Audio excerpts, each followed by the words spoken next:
okey. Okey. Memang Sporting. sporting, supportive semua. Dia bagi semua sama rata dan dia bagi Dia boleh layan lah.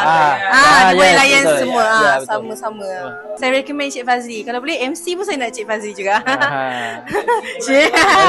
Okay, hari ni even penat. Biasalah pengantin penat kan. Tapi kita rasa majlis tu tenang and enjoy lah. Best. Lagi satu, Ayuna bagi memang makanan dia memang best, terbaik. So view saya boleh kat TikTok, orang boleh datang sini, ambil package.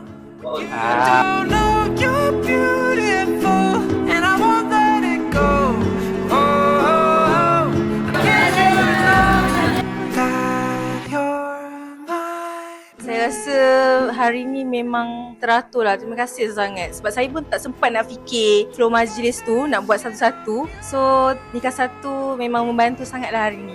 So, majlis hari ni Alhamdulillah okey semua. So, saya tengok tetamu datang semua, full cantik semua.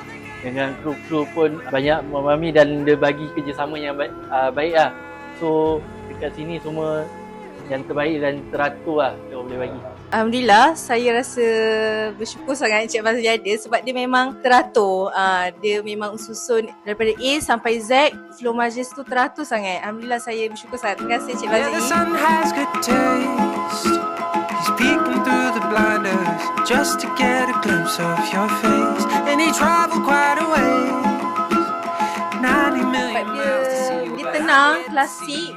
Saya memang dah lama aim dah Arjuna ni kat sini.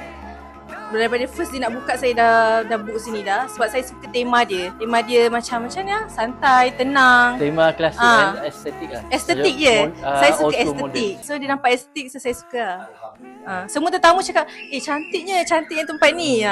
Okey, semua okey. Terbaik. Saya boleh cakap terbaik. Memudahkan semua orang. Memudahkan urusan orang jugalah kat situ. Tandas pun selesa kan? Betul. Tandas selesa. Surau ada. Semua okey lah. Tempat ni boleh recommend lah dekat orang.